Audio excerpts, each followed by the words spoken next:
that's it, but I don't know for sure. So, Sure. all right. Well, that is all I have for you guys. Do you have any questions or want to see anything specific before we jump off of here? I have a I quick think question.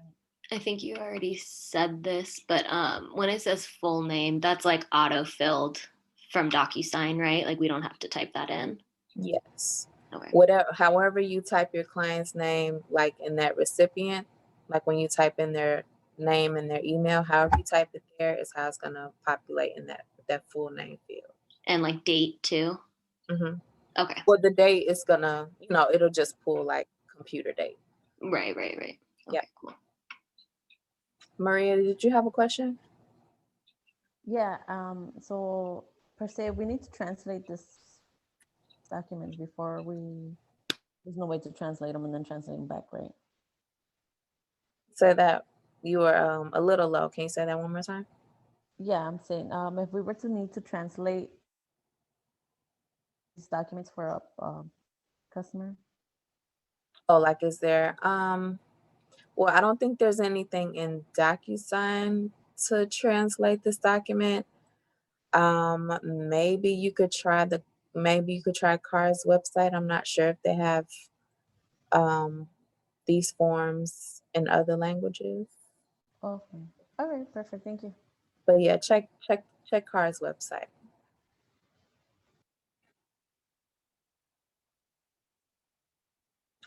Any other questions, guys? Nope. Okay, well, thank you guys for your time. I'm gonna put as soon as I find the chat box. I don't know where it is. Oh, there it is. I'm gonna put my name and email in the chat box so that if you guys have any questions about DocuSign or need to schedule a one-on-one, you guys can just reach out to me. If only I could spell my name.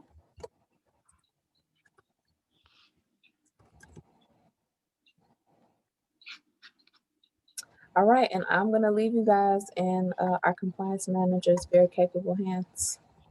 Thanks, Tanae. Bye. Thanks, Tanae. Bye. Thank you. Thank you, Tanae. You're welcome. Hi, guys. Hi, So yes, hi. I'm the compliance manager for Keller Williams One Chicago. Most of you probably won't see me too much, but you'll probably see me once you start having deals and create opportunities and submit your paperwork. You'll probably mostly get emails from me and my team letting you know what kind of paperwork we need or if anything's missing. So we're one of the key stops before you guys get paid. Everything, all your paperwork that gets uploaded has passed through compliance first, and then before you can move on through to accounting so they can pay you guys out. So pretty much if it's a document, I'm your go-to person, letting you know what signatures are needed on what kind of disclosures are needed for certain types of deals, and things like that. So if you ever come across, particularly if I'm assuming most of your brand new agents or admin in the case of Miriam, if you have any questions about a deal and it's your first deal in particular, definitely reach out to me. I'm always a valid resource, and I will as well put my contact in the email. There you go. You'll want to write this down. You'll want to save it because I guarantee you'll probably need it at some point.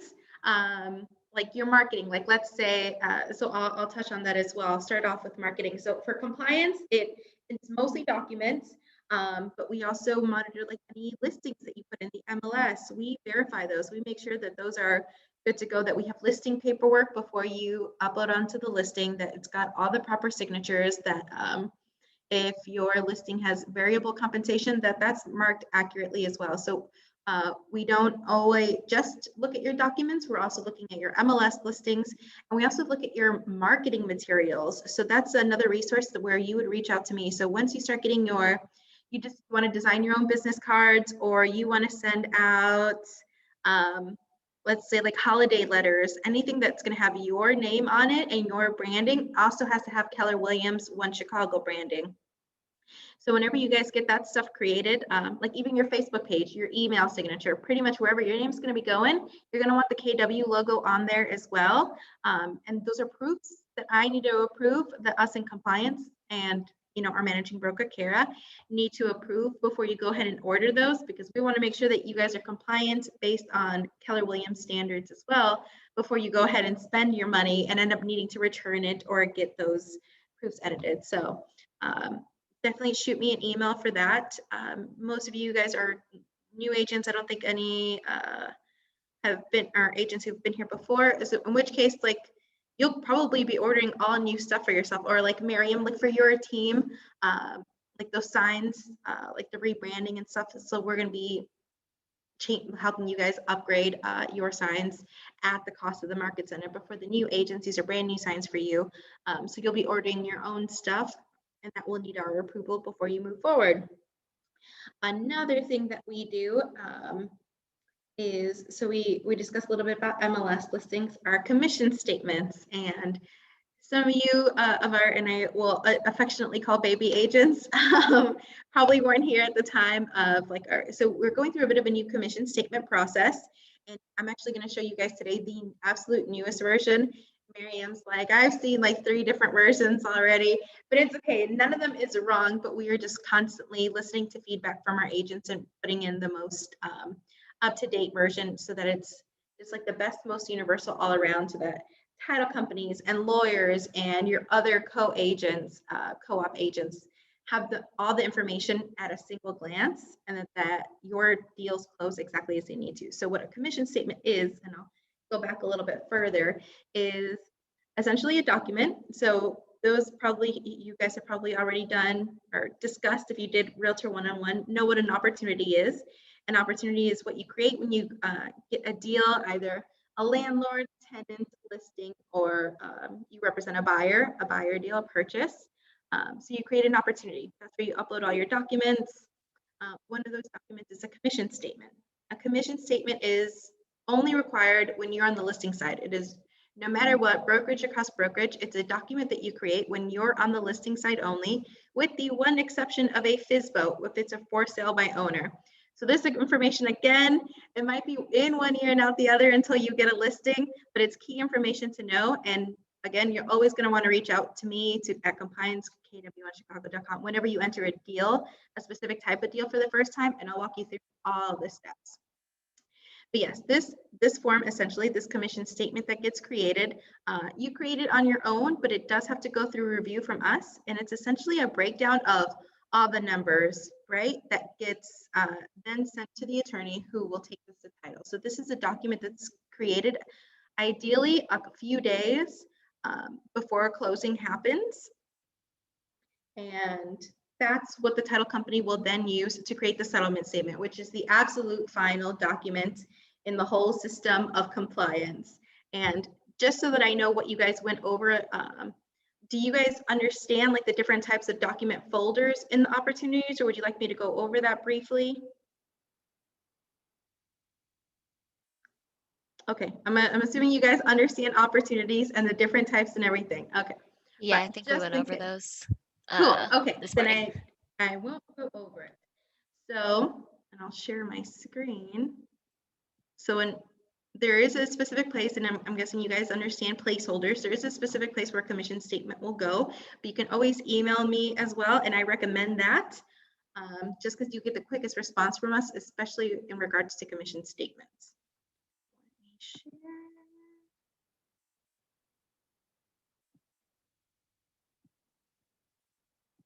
Okay, can you guys see that I am in Command?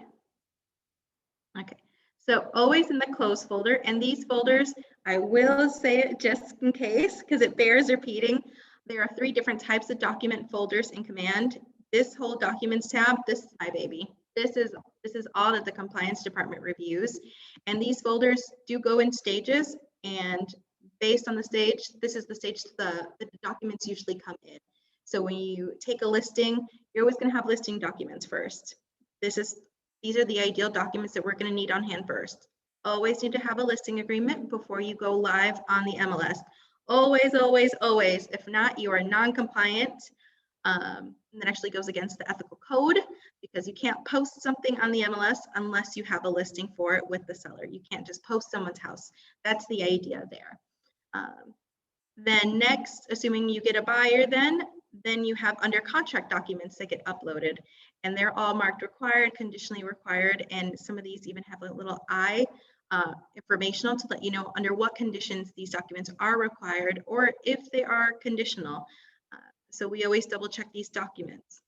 Always being sure that you hit a submit to MC Rutten, and my view is a bit different from your guys' view, but once you like upload a document, you'll have a little green button here that says submit to MC.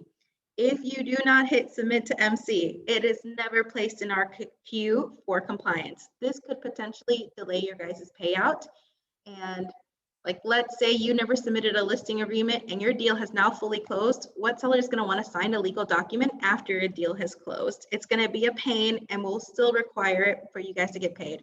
So I would say each time you upload documents, always hit the submit to MC view. You can never hit it enough. Each time there's a document, submit it to MC so we can be reviewing it in real time and give you guys updates in case there's any errors or things that you need to correct. We can catch that really quick.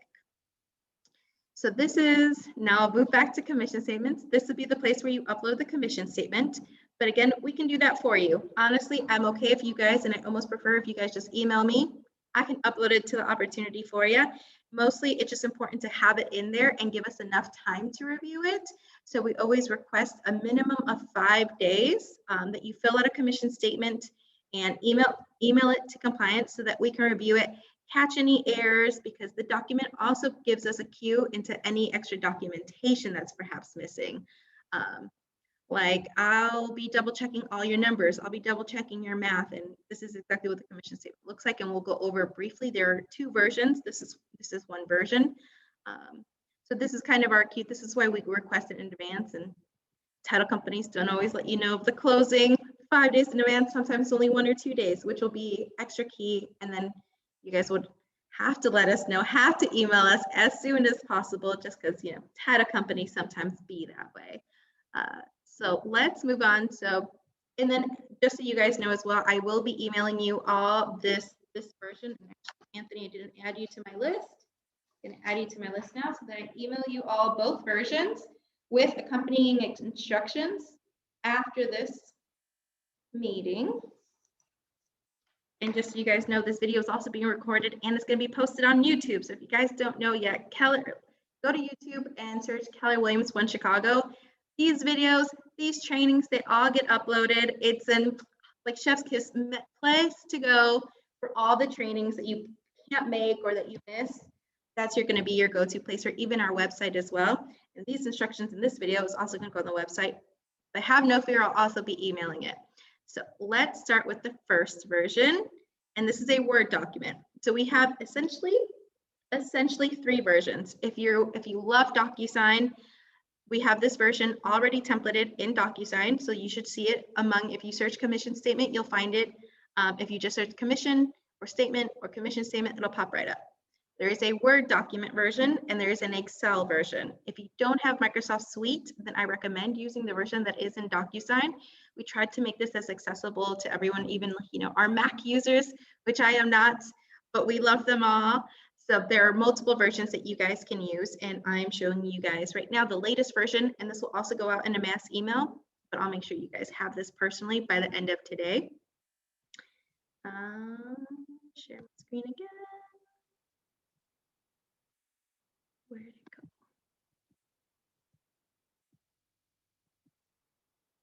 go? I've had some screen sharing issues lately, so it doesn't always pop up right when I want it to.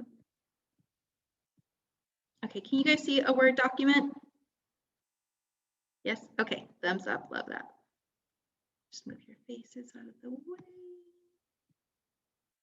Okay, so this is what the commission statement looks like, the Word version. And then we'll move on to my easier version, which has all the formulas and I love. So this one, pretty straightforward. Wait, You really, sorry, actually, I think we're just seeing your command right now. Yeah. Yeah, I'm still seeing command. Sorry. telling you, screen sharing issues. Okay, let's try to pull it up one more time. Okay, how about now?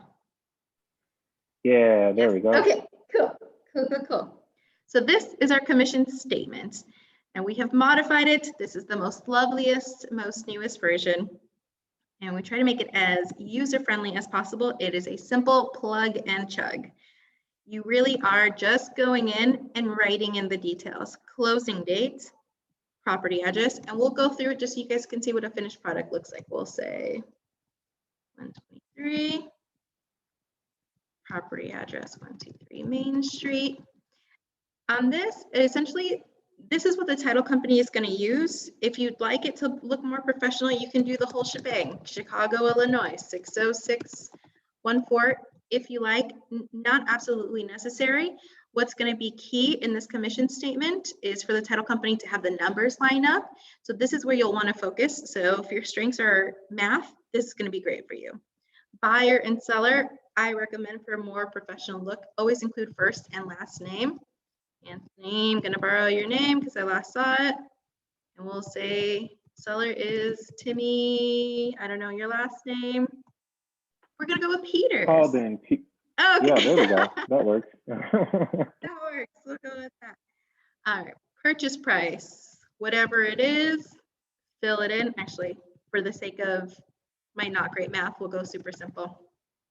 $1,000. Now, you're always going to want to double check if this is net or gross commission. If it's gross, then the definition of gross is that the co-op agent is going to get paid just on the purchase price. If it is net commission, then that is purchase price plus minus any closing costs. And this is an MLS MRED rule that we follow. It is the definition of what net commission is, which is purchase price minus any closing costs that are in the original executed contract only. This has been in place since the summer of 2018 because there were a lot of agents that were deducting credits that were maybe decided during attorney review, which is not technically ethical because then that was then changing the compensation that was going to the co-op agent, the buyer's agent. So since June 2018, we have been following the MRED's definition of what net commission is, which is purchase price minus only the contract credits that are in the original contract only. Now, so if this is net, then you go ahead and proceed as follows. We'll just say there was $5,000. So then this commission amount, normally about 5%, you judge, it's your listing agreement. You'll pull that straight from your listing agreement. Sorry guys, math is not my strong suit, but I'm going to pull out my calculator, figure this out so that we have this fairly accurate. And we'll do 1,000, and we're saying this is net, so we will subtract the 5,000. So so then based on net, the actual purchase price is $95,000. So this 5% of $95,000 will be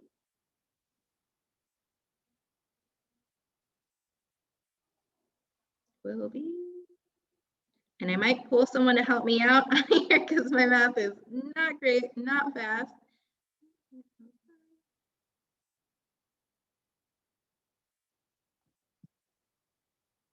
I feel like that's very wrong. 5% of 95,000?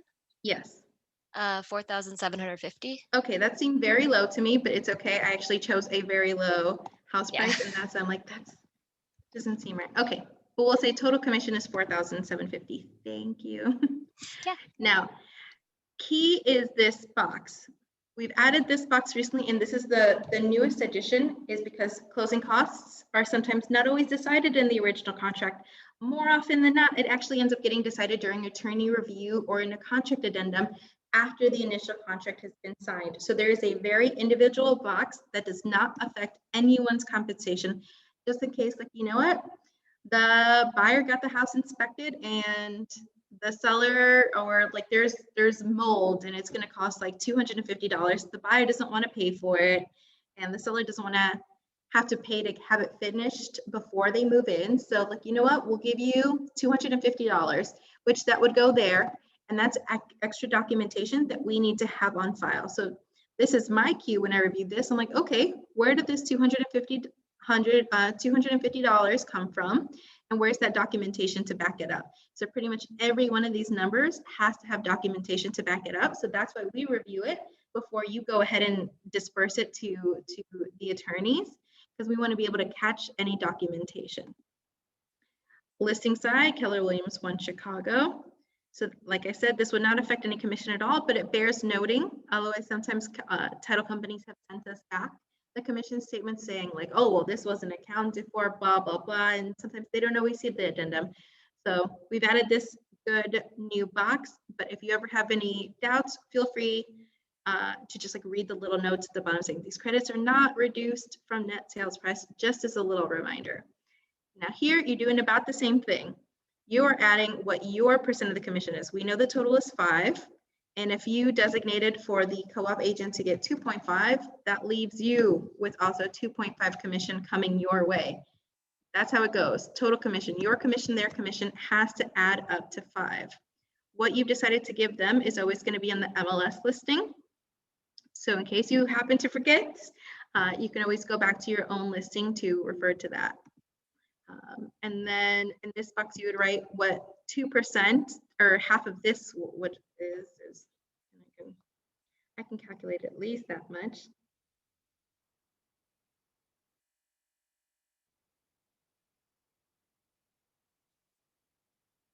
All right, so then I fill out every single box because I like to make it as clear as possible for the title company. So if they're getting 2.5%, then. Isn't it 2375? Oh, yes, typo. Math is not my strong suit, guys. It's okay. I'm compliant. I'm more editing. Good thing I'm not in accounting. Okay. Now the MLS fee, whatever you decide to give the co-op agent, which is normally like 2.5 minus 350, that's $350 of like maybe marketing fees that you want back, and you want to take that out of the co-op agent's commission, you add that here. So technically, while you're subtracting it from their commission, you're going to be adding it to yours. So like, let's say yours, you told them, oh, like you are entitled to 2.5 minus 350. You would write 350 in there, and their minus box becomes your plus box. Because that 350 that you're taking away from them is coming right back to you. So you want to make sure you account for that. Now there is additional compensation, and there are like listing fees. As an agent, that's up to your discretion entirely. A listing fee, in case you guys don't know, happens to be what you decide. Like, let's say you take on a listing, but you want the seller to pay, like, I know I'm going to spend like at least $200 just to market this property. And let's say they never end up closing. That's at least $200 that would stay with you, and it gets negotiated in the listing agreement. You would add that there. You would just add 200 plus 350.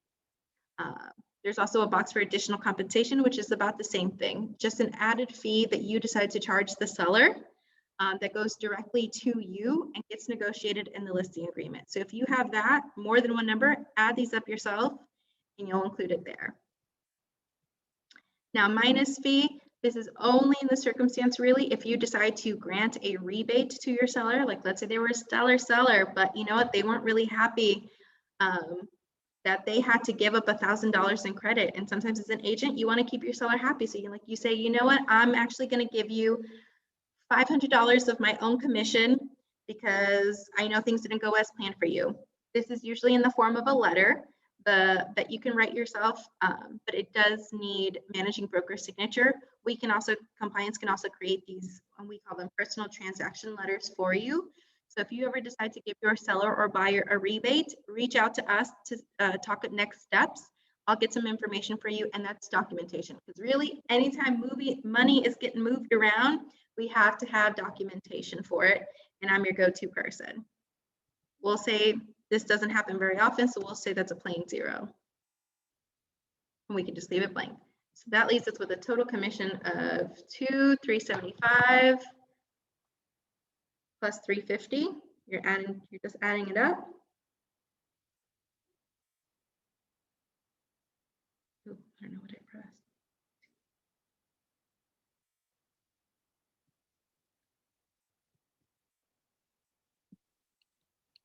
All right. Show me Oh. the money. Wrong box, wrong box. Hey, Paul. 2725. Okay. Now you want to pay attention here. There are times that we are holding escrow money. So this escrow money has to be reported on here only if we are holding it. So let's just say like the contract has us holding $1,000. If you write $1,000, I'm checking for that receipt just to confirm. And we'll say that we are holding $1,000. You'll subtract these two numbers. That leaves us with an excess of 1,725. Now this is not a negative number. Were it negative, that means that we were holding excess earnest money. That means that your commission amount is too little, and the amount of earnest money that we're holding, it means we're holding too much, in which case we would wire money out to the title company so that they redisperse that excess earnest money however they need to. This being the case, when you subtract these numbers, we still end up with the positive, so you're good to go. All right. Oh, also, I almost skipped the box. You'll also want to include the buyer brokerage. Let's just say in this case that we're at properties. And you'll calculate this amount as well, 2,375 minus 350.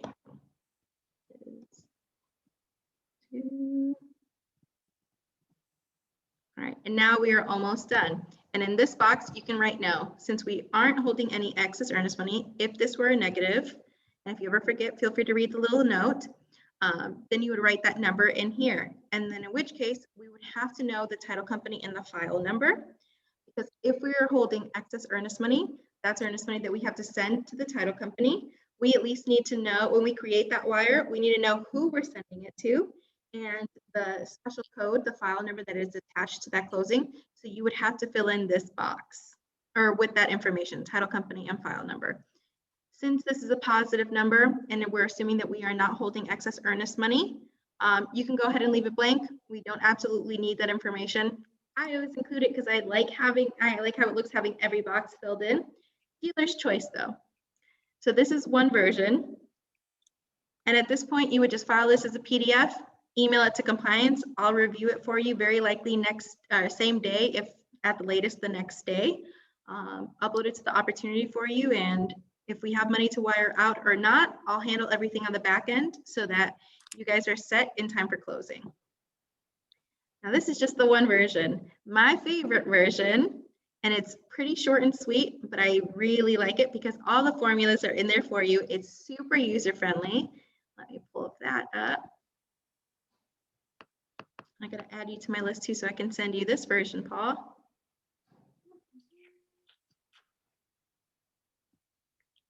Where are we?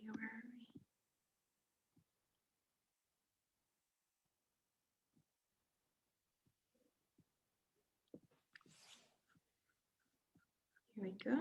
Okay, can you guys all see this Excel spreadsheet? Cool. This is a simple plug and chug formula. It's an Excel spreadsheet. This is like my godsend. I love it. It's super simple. You are doing just the same thing. You are just filling in the information in the yellow boxes, ignoring the red box, and all the information is getting auto-filled for you on the right. And there's a box for the different types of credits as well. This is the newest edition, credits that are decided in the original contract. And you have in its optional credits that get decided during attorney review. We find title companies like knowing this information in advance. So this is why we've added it to the commission statements to make things as clear as possible for them as well.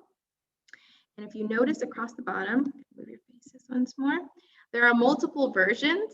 Just depending on the type of deal that you have, it kind of changes the formulas a little bit. So this is the most common. It's the external co-op, meaning like you're in KW1 Chicago, but the agent is at Properties or anyone else. Most common. This is for interoffice. Let's say you and the agent both happen to be in the same office. Like let's see, Miriam and Maria, you're both representing the opposite sides of the deal, but you're both in the same office. This is, you would follow this one. No co-op or dual agency. Dual agency counts even if you guys are on the same team, not if it's just the same agent representing buyer and seller, but even on the same team, in which case you would use the no co-op or dual agency. You got Miriam, to, this would apply to you if one of your buyers reps was selling one of Rowe's properties. Does that make sense? yes. You got a FSBO, which if you all don't know by now, and you'll probably hear a lot, is a for sale by owner. Now, this is the one exception when you're not on the listing side, you have to create the commission statement. Because technically when it's a for sale by owner, there is no listing side. A seller won't know to do this for himself or herself, in which case the onus would be on you to create the commission statement. It's the one exception when you're not on the listing side that you would do it yourself. And then you have the very rare but occasional circumstance of it's a relocation company getting paid at closing, which works a bit like a referral, in which case there's normally like a flat fee or a small percentage going to a relocation company who also had a hand in the deal. But like I said, more times than not, you guys will be living right here in external co-op. And I'll go ahead and just fill some in so you guys can see. It's just filling in on the right, everything that you're typing in here, and you're only ever going to use the yellow boxes.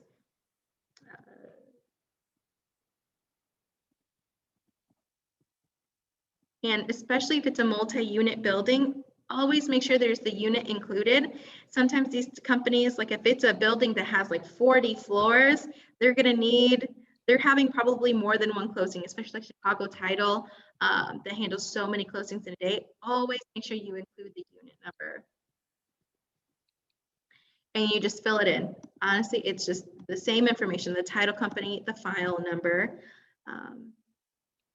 And we'll actually skip down. You're adding the co-brokerage name. You're also adding the co-agent's name. Any earnest money that we're holding. The total commission charged, 5%. Admin fee, which is the same as like additional compensation, is the same as a listing fee. Any extra fees essentially that you're adding, not the MLS fee though. This is just any additional compensation that you're going to be collecting from your seller only. Credits and adjustments, and you'll see that has a note saying use a negative sign when entering. Meaning this is what we talked about before. This is usually a credit or like a rebate that you're offering to your seller. So you would enter this as a negative number. Let's say you're giving back $1,000 and it'll do all the math for you right on the right. The co-op, what percentage is your co-broker going to get? Normally that's 2.5. Now, the good thing here is that whereas in the Microsoft Word side, you had to put it in the plus and minus, here you only have to enter it once. The formula is going to do the math for you. So if the MLS fee is $350, you've only got to enter it the once. But here though as well, whereas before you're calculating for yourself net and gross, here you just type it in. If it's net, then you guys are getting net, that's the standard. If it's gross, then you're actually just going in and typing in gross, and the formulas will automatically change based on what you enter. So it's already filling out some information here on the side. Actually, we'll just go ahead just so you guys can see a little something. We'll say,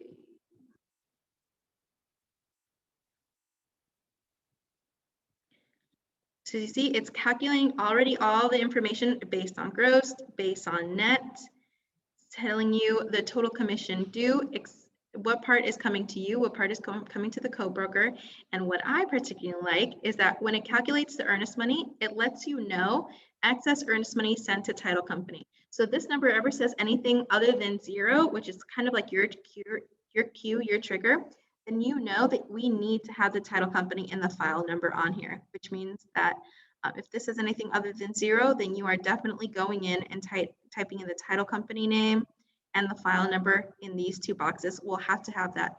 Otherwise, it's not like do or die. It just means I'm sending back this information and requesting this information from you, which could cause a delay. So always try to make sure to fill in as many boxes as you can before you send it to me for review. And we can always go over it together again. And then super simple with the Excel version, all you have to do is go to print, and it's already set for that specific print area so that you're only getting the nice fancy version and not the plug and chug version on the left. Any questions here? Oh, and in case anyone asks, we did add the portion here for credits from AI. in case anything gets decided after the original contract is signed, anything extra, which sometimes does, it won't technically count towards net, but as title companies sometimes do prefer to have that reflected on the commission statement, this is where we've recently added it. So it'll reflect there, but it won't affect any of the numbers. It's just there for representation. Any questions? I have a question. Yeah. Always. On the co-op percentage, Mhm. do you only find that in the MLS, or is that somewhere also in a contract, in the fully executed contract? It isn't if it's the car contract. If it's the Main Street contract, just depending, and I think on Rose team, it's just, you guys are just part of the car association. The Main Street organization contract does include the compensation for both sides. And it's the only one I've seen that does do that. But if you don't have an MLS listing, essentially the MLS listing is kind of the only place where you can go to find out where you as the lister like are going to offer the compensation that you're offering to the buyer or to the buyer's agent. So let's say the seller signs like an MLS listing exemption form. They don't want it to go on the MLS, then that listing doesn't exist. And that's kind of contractually binding, just that listing as far as compensation goes. In the absence of that listing, that's required, that then requires extra documentation that the market center can create for you. That is a commission, what is it called? It's another personal transaction letter that we will create for you. So you would reach out to compliance and we would create that. What is it called? It's a net commission adjustment form. I don't know, but it's a form that we fill out and we can give to you, essentially what it is. Awesome. When So, in doubt, Miriam, always just- reach out to us. Okay. What's that? To add to Amanda's point, Miriam, the only guarantee that you're going to get paid is an MLS co-op commission, right? If it's not on the MLS, there's going to need a separate legal document that guarantees you, signed between either the buyer and yourself and the managing broker, or the seller and yourself and the managing broker, that hard codes an actual percentage. So know that your only guarantee of compensation is through the relationship with the MLS. And so that is the go-to most accurate place for it. To the point at which if I write an offer on a property, I send along the MLS sheet to memorialize that you agreed to pay me 2.5% minus 295.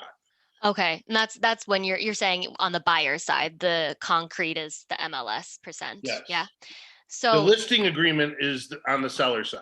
okay, That's so the like contract signed between you, the seller, and the managing broker.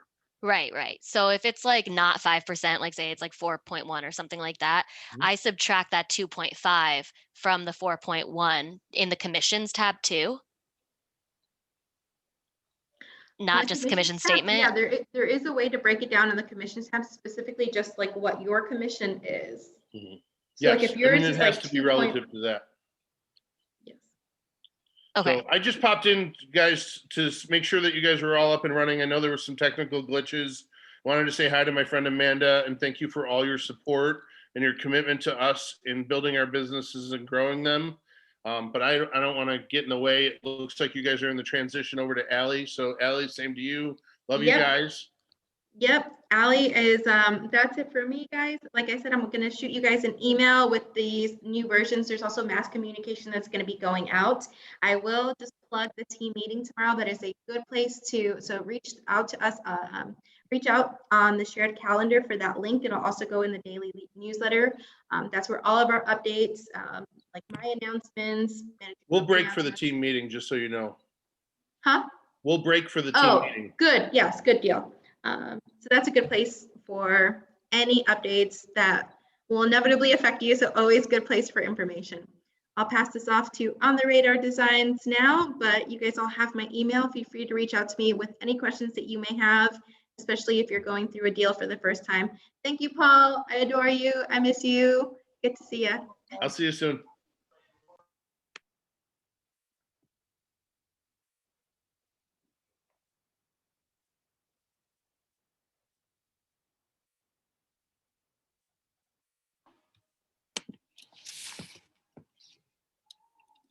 Paul, hello. Olivia, Hi. What is Sorry. going on?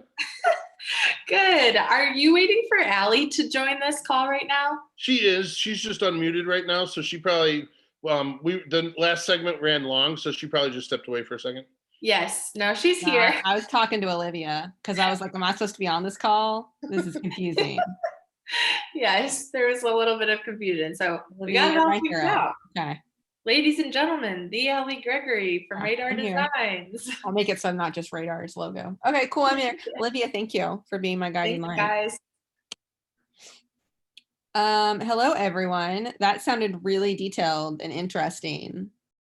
And like you should memorize everything that Amanda told you to do. That seemed important to getting paid. I don't know, guys. I should have been paying attention. Cool. So I'm here today to talk about Facebook ad best practices. I've taught this a few times. Some of you may have already been on it, but today I'm going to change things up from how I usually teach the class because I want to almost go through what you should be doing before you even create a Facebook ad.